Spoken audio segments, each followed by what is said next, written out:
Good afternoon, viewers and listeners of Concerned Citizens Media. Thank you for coming back. I enjoy sharing with you the updates on Ethiopia and other nations. Today I have two breaking news. One is Ethiopia declaring a state of emergency which lasts for the next 6 months. This is very bad news for Ethiopia, and the Ethiopians already suffering as an emergency-like situation already. I reported in the previous videos that Ethiopia is globally isolated and facing, inflation, high inflation. Life expenses are high. People cannot even buy a basic food,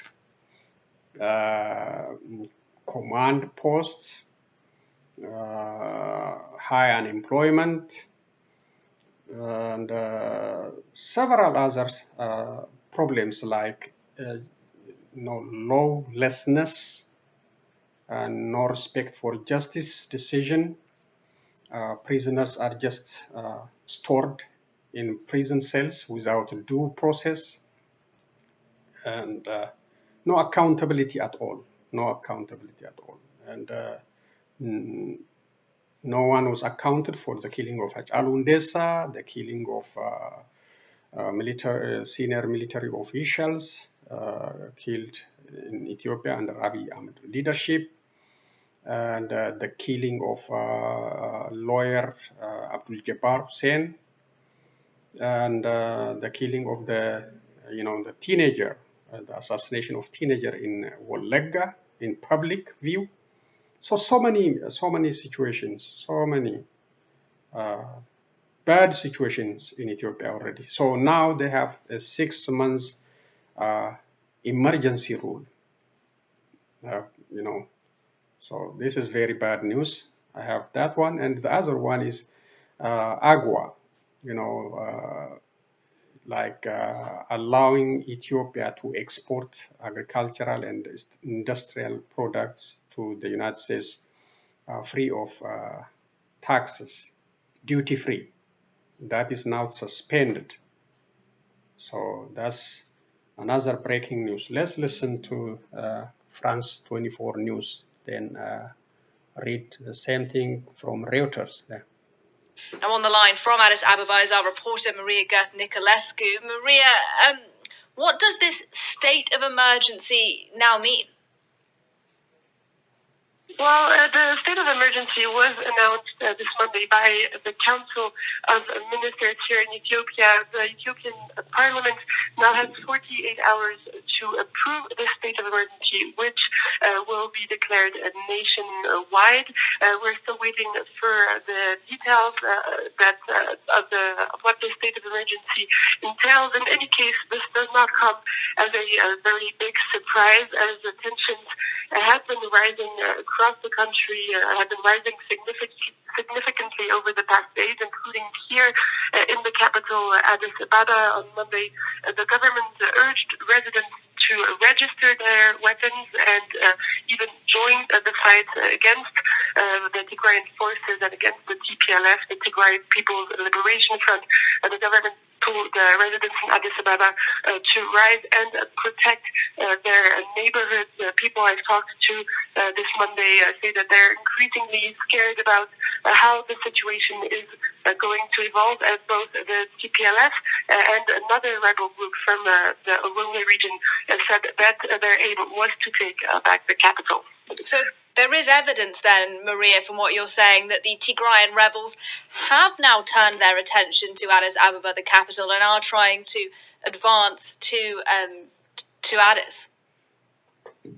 Well, a leader of the TPLF confirmed on Monday that the intention was indeed, or one of their goals was to reach the Ethiopian capital, Addis Ababa. Over the weekend, the TPLF had taken control, or at least has reported to have taken control of two major towns in the Amhara region that are located about 400 kilometers from the Ethiopian capital, Addis Ababa. There's also the other rebel group from Oromo, the Oromo Liberation Army, that said that they have also taken back territory in that same area. They have reportedly now joined their forces against the Ethiopian army. All this information remains to be independently verified. Telecommunications are completely shut down in those areas that I just mentioned, so it's very difficult to actually confirm this information. But yes, the TPLF and the Oromo Liberation Army have both expressed their intention to move towards Addis Ababa, but also towards the east of the country, towards the Afar region, and to the highway that leads that links Addis Ababa with Djibouti. Okay, so that is in a voice, on the situation in Ethiopia, declaring a 6 months emergency rule. Does this emergency rule have a potential to reverse the situation in Ethiopia? I don't think so. Concerned Citizens Media doesn't think this will reverse. Ethiopia is heading to collapse. From all indications, the country is going down repeatedly. So, even suggested, called upon the Prime Minister to resign, and those supporting him blindly to consider turning against him because the country is going in a very bad direction. High unemployment, high inflation, the country is isolated globally, high unemployment, and command posts everywhere, war now. It's nothing really, no good news, no positive news about Ethiopia. And even before they reach this level, Concerned Citizens Media called upon Prime Minister Abiy Ahmed to consider resigning, like his predecessor, Hailemariam Desalegn. I appreciate that guy for doing it early, before too late. He checked it out, it didn't work, he gave up. This guy, everything is sinking under his chair. The country is going to the toilet, really. Now he tried to revive it through the bloodshed, sending those young 14, 15, 16 who are supposed to be in school, fighting and getting captured by TDF forces. Now still calling on all Ethiopians again for this bloody war. Nothing can be changed, nothing. So I call upon him again, or anybody listening to this, please tell him to resign. Find a solution. A solution is have a dialogue, a reconciliation with all stakeholders and save the country from collapsing. Okay, let's read. This is the same story by Reuters. Ethiopia declares a state of emergency as Tigrayan forces gain ground. Ethiopia declared a 6-month state of emergency on Tuesday after forces from the northern region of Tigray said they were gaining territory and considering marching on the capital Addis Ababa. The came 2 days after Prime Minister Abiy Ahmed urged citizens to take up arms to defend themselves against the Tigrayan People Liberation Front (TPLF). Earlier on Tuesday, authorities in Addis Ababa told residents to register their arms and prepare to defend their neighborhoods. The state of emergency was imposed with immediate effect after the TPLF claimed to have captured several towns in recent days and said it might march on Addis Ababa about 380 kilometers or 235 miles to the south of their forward positions. Our country is facing a grave danger to its existence, sovereignty, and unity, and we cannot dispel this danger through the usual law enforcement systems and procedure, Justice Minister Gideon Timotheus told a state media briefing. He said anyone violating the emergency would face 3 to 10 years in prison for offenses such as providing financial, material, or moral support to terrorist groups. Ethiopia last imposed such a measure in February 2018 for 6 months ahead of the transition power to Abiy. Curfews were enforced and people's movement restricted while thousands of people were detained. The Addis Ababa city administration said people should register their weapons and gather in their neighborhoods. House-to-house searches were being conducted and troublemakers arrested, a statement said. Residents can gather in their locality and safeguard their surroundings.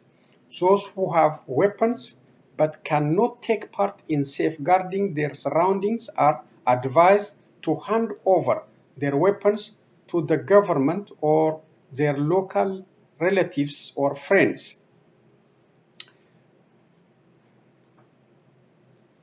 I will try to buy food, commodities in advance, but so far I haven't yet purchased anything, said one woman who asked not to be named. The governments of 4 of Ethiopia's 10 regions also called upon Ethiopians to mobilize to fight against the Tigrayan forces, state-affiliated Fana TV said. The conflict in what was once considered a stable Western ally in a volatile region has plunged around 400,000 people in Tigray into famine, killed thousands of civilians, and forced more than 2.5 million people in the north to flee their homes.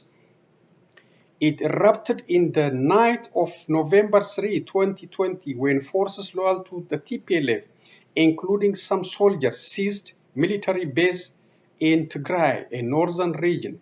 In response, Abiy sent more troops there.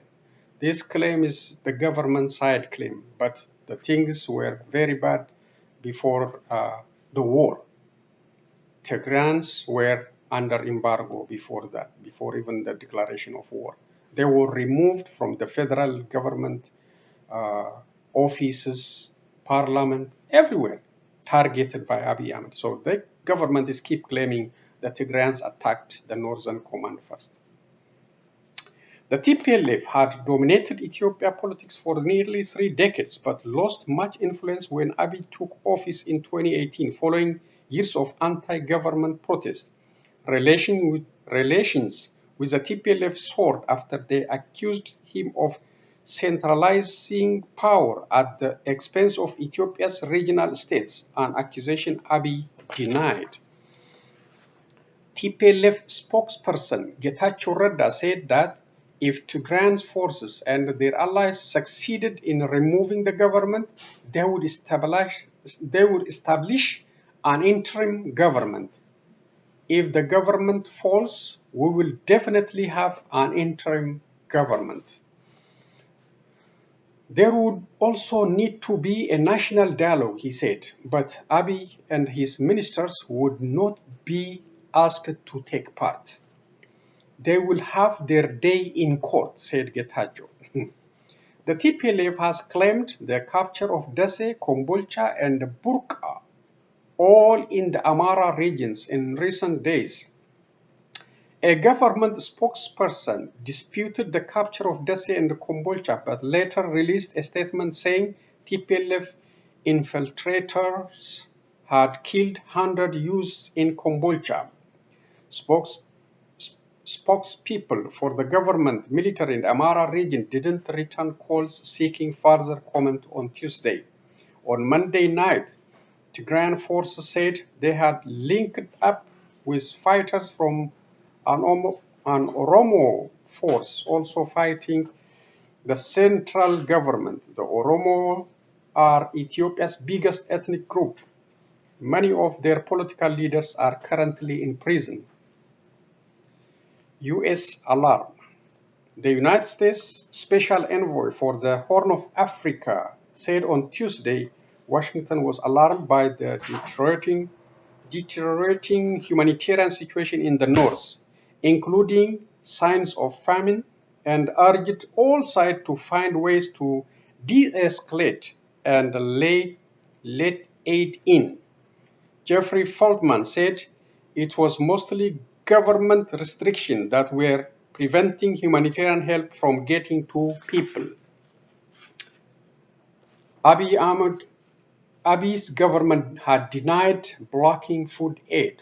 Also on Tuesday, U.S. President Joe Biden's administration accused Ethiopia of gross violation of internationally recognized human rights and said it planned to remove the country from the African Growth and Opportunity Act, AGOA, trade agreement, which gives it duty-free access to the United States. Actually, it's already removed. I have another statement on that one. Ethiopia's trade minister said it was extremely disappointed by the U.S. move and called for a reversal by January.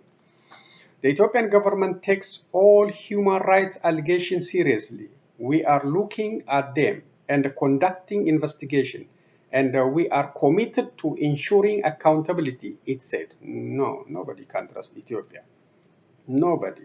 They are liars, and they just keep lying. They lost credibility anyway.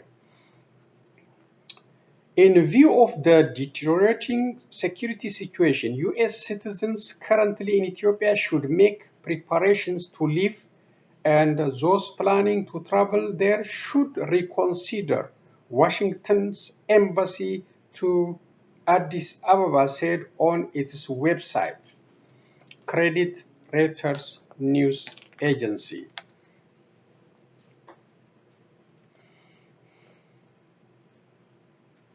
So this is already Ethiopia expressing disappointment by U.S. Move to suspend trade benefits. Ethiopia is extremely disappointed by the United States move to suspend the duty-free access of its exports under an African trade pact, the Ethiopian Ministry of Trade said on Tuesday, calling for a reversal by January. The United States plans to remove Ethiopia, Mali, and Guinea from the agreement that gives them duty-free access to the United States, President Joe Biden said in a letter to Congress, citing concerns over human rights and democracy. The Ethiopian government takes all human rights allegations seriously. We are looking at them and conducting investigations, and we are committed to ensuring accountability, the Ethiopian ministry said in a statement. But nobody cares about Ethiopia's statement. Nobody believes Ethiopia can do anything about accountability or taking seriously any human rights violations.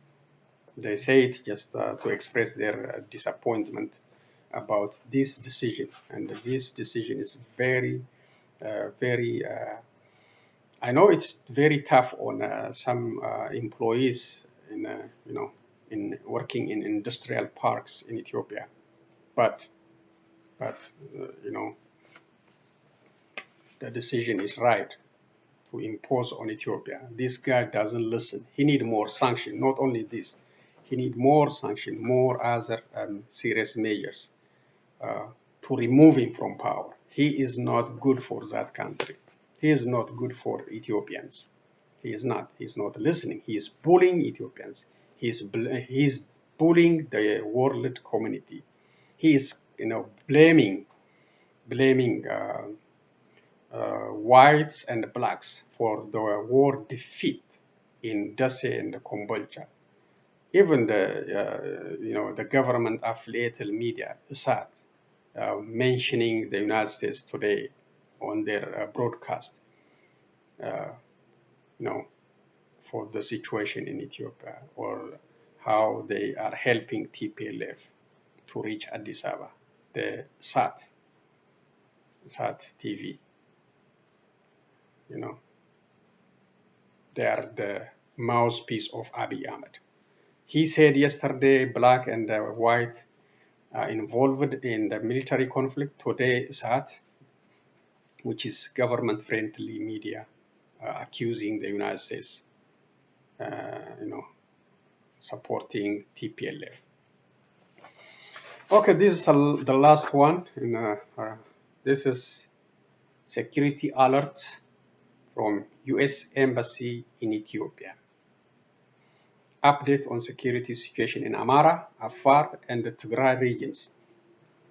The United States Embassy continues to closely track development in northern Ethiopia and is aware of intensified fighting in the Amara region, including around Dase and the Kombolcha.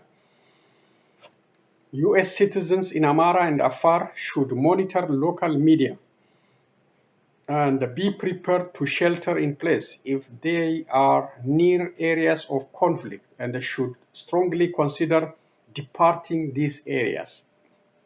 As previously communicated, the Tigray region does not have reliable communications connectivity. Basic services and essential items such as food, fuel, and money remain limited. Mobility in the region is restricted, and the United States Embassy is unable to contact American citizens in Tigray. If you are a U.S. citizen, or if you have a U.S. citizen's family member in one of these conflict areas, please contact us immediately at Addis Ababa cs@state.gov with the following information.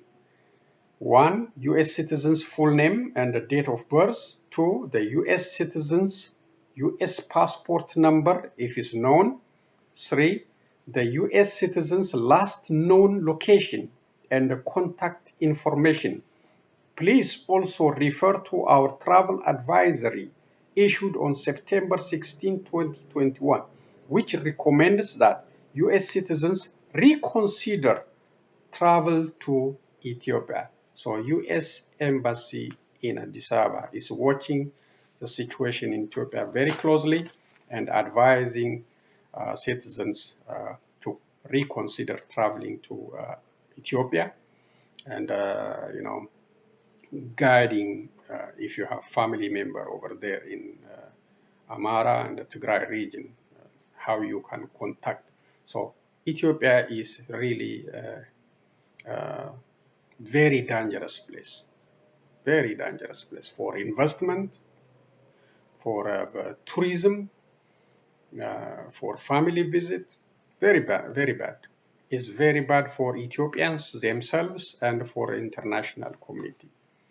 Now they're gonna suffer more under this 6 months emergency declaration. Abiy Ahmed and his security forces, they can do whatever they want to do. They're already doing it, but they're going to do more by breaking law, by using this emergency rule as an excuse to arrest anyone, to search anyone. They are already, citizens are already in the very bad hand for the last 3 years. Now it's more danger. They can arrest any citizens, especially the Tigrayans, especially the Tigrans and the Oromos. They can use any emergency rules to search your house, to kill you even. So that is the situation. I call upon him again, Mr. Prime Minister, Mr. Gujille, to consider resigning. And those who are supporting him blindly, stop, take your time, reconsider, and act against this guy. Come out and protest like Sudanese people to save that country. Okay, let's share some videos and end today's presentation.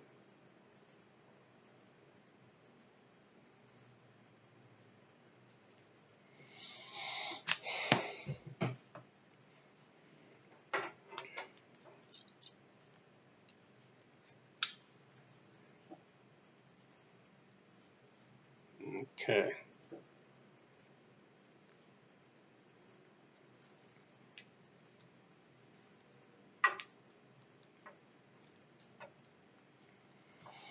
So the first one is suspension of Ethiopia from AGOA. The second one is Prime Minister Abiy Ahmed call on citizens to fight to join the bloody war. The last one is BBC report on OLF fighters. Okay.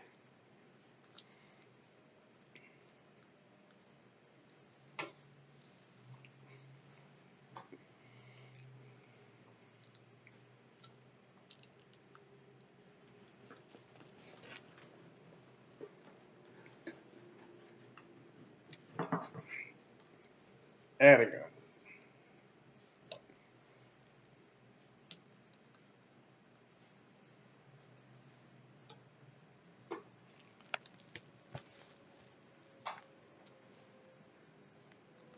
Okay, there we go.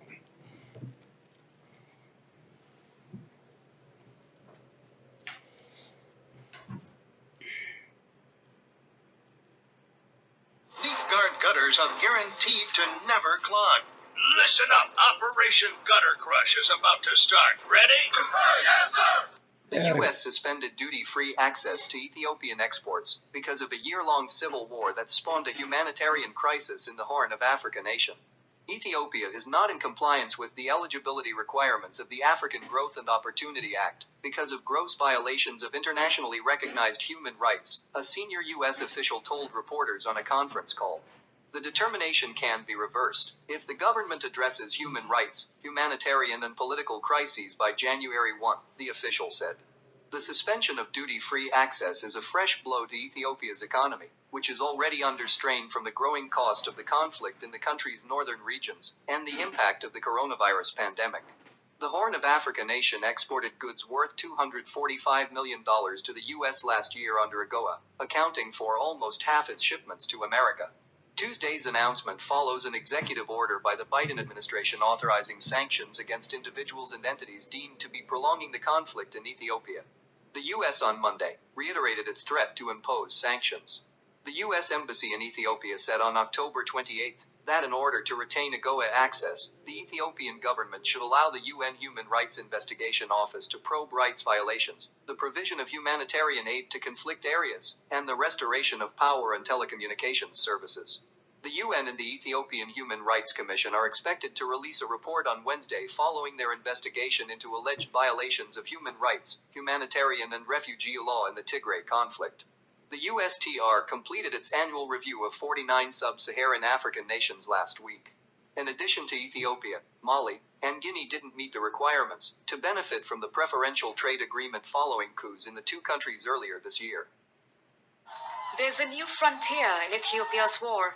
Rebels in Tigray say they're advancing further south, inching closer to the capital, Addis Ababa.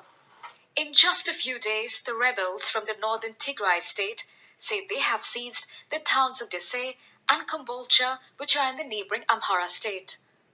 The two are on a major highway leading to the capital, Addis Ababa. The federal government has disputed those claims. We have to make sure this siege on Tigray is broken. We have to make sure that our children are not dying from hunger and starvation. We have to make sure that there is access to medicine, access to food. We by our people. So we'll do what it takes to make sure that the siege is broken. If going to Addis, marching to Addis is what it takes to break the siege, we will. Prime Minister Abiy Ahmed has asked all Ethiopians to organize and fight back. There are many challenges, but I can tell you with certainty, without a doubt, we will score a comprehensive victory. In the last 15 days, when TPLF was crying about being attacked, I was overwhelmed with pressure from the world, with phone calls. Now that they are advancing, it is seen as normal, and no one is calling. The US has been calling for a ceasefire. Secretary of State Antony Blinken tweeted saying the US is alarmed over the TPLF's takeover of the towns of Addis and Kambolcha and has urged both sides to stop fighting. But there are concerns that violence could escalate, with Tigrayan rebels joining forces with the Oromo Liberation Army, an armed group in the region surrounding the capital Addis. There is a new marriage of convenience alliance between at least a faction of the Oromo Liberation Front and the TPLF, because Abiy has managed to alienate the Oromo, including some Amharas. So he is really increasingly isolated, and the TPLF is trying to take advantage of that situation as well as OLA. And it's families like these who are paying the highest price for the shifting battle lines of Ethiopia's war that's dragged on for nearly a year. More than 2.5 million people have been forced to leave their homes, and around 400,000 are on the brink of famine. Priyanka Gupta, Al Jazeera. Okay, this is the last one. Deep in the deserts that straddle Ethiopia and Kenya, This is hundreds of oil. fighters are preparing for a hidden war. These are men and women of the Oromo Liberation Army. The OLA says its people, the Oromo, have been oppressed for more than a century. This is an old armed struggle, but many of the people here that you can see were not born when the Oromo Liberation Army was first formed in the 1970s. Today, as Ethiopia faces many conflicts and challenges, this group sees new opportunities. osoo wareegama guddaan hin bahin akkaatuma itti yaanee guutumaa guututti Oromiyaa itti dhuunfannu keessatti hojjetaa jirra. Kanas itti milkaa'aa jirra. Finfinneenis marfama keenya keessa jirti. We cannot independently verify the OLA's claims, but if true, they would have been unthinkable just 12 months ago. Ethiopia's new government is under immense pressure. In the north, Tigrayan rebels are fighting government forces and their allies. In recent months, this war has spread to the neighboring regions, while elsewhere, ethnic conflicts are simmering. And in Oromia, violent protests have rocked parts of the region. And the OLA has waged its guerrilla war for the right to choose independence. The government's response has been tough. In this video, shared on social media, 2 young men are marched into the bush, allegedly by the police. Human rights groups have accused authorities of indiscriminate killings and mass arrests. The government told the BBC it does not target civilians. In neighboring Kenya, we find families who fled their homes. Even here in Kenya, you can still see the consequences of the conflict that's happening just across the border over there in Ethiopia. These families came here because they say government forces threatened them. They've been here for about 4 months now, and they say they're struggling to find basic things like food, water, and crucially, medicine as well. We've just been told that a 7-year-old died here a week ago because the family couldn't find help. We join the OLA in the desert, where their young recruits are learning to live and fight.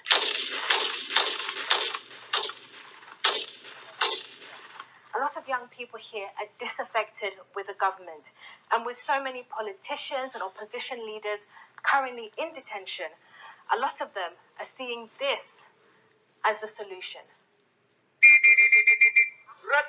Sila akka nam tokko jiraachuullee hin barbaada, barachuullee hin barbaada, firii ta'ee jiraachuullee hin barbaada. Garuu yoo firii ta'ee yookaan baradhee sabii akkee jiruu fi uummati Oromoo guutuun hacuuca saamichaa ajjeecha jal jiru yookaan garbummaa bashaa jal jiru yoo taate wanni ani nyaadha dhuguuf barnootillee natti mijaa waan taateefi. But the OLA has also been accused of atrocities. These images were given to us by Amhara activists. They claim they show the gruesome aftermath of an OLA massacre. The Oromo Liberation Army wants to ethnically cleanse the non-Oromos, especially Amharas, from the Oromia region, depose Prime Minister Abiy Ahmed and establish an Oromia state under their leadership. The rebels have denied killing civilians and say they would welcome independent investigations. As the day draws to a close, the sounds of whistles and gunfire are replaced with traditional songs about Oromia. Ethiopia is an increasingly fractured nation. All groups involved in its countless conflicts stand accused of gross human rights violations. All deny they are the ones to blame.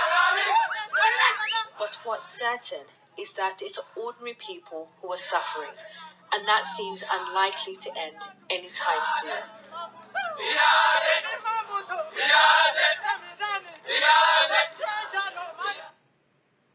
Okay, so thank you, BBC reporter Catherine, for your,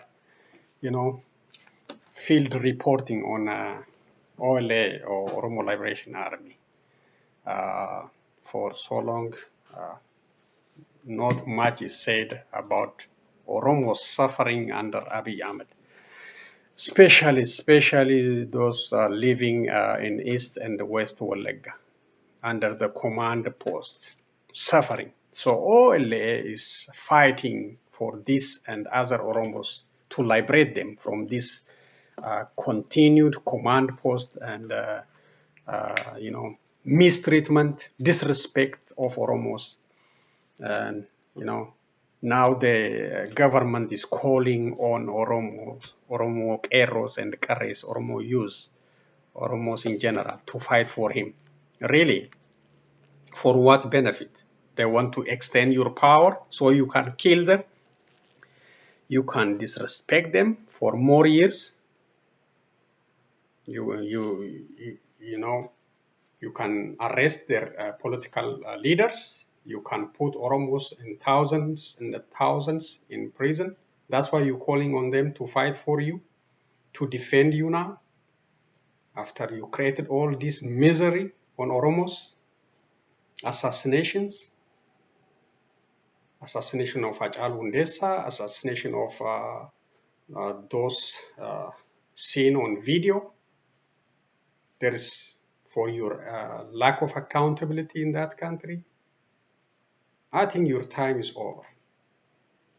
I think your time is over. I think your time and your supporters' time is over.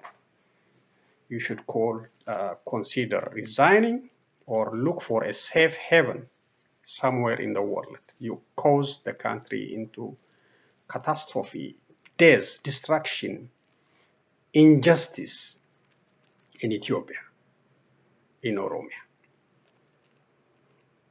And declaring a 6 months emergency rule will not save you, will not save you. And those supporting him blindly, I ask again to consider and asking him, demanding his resignation. So that's all I'm gonna say for today. Thank you for taking the time with Concerned Citizens Media. Be safe, everyone. I will be back with other updates. Thank you again. So long, everyone.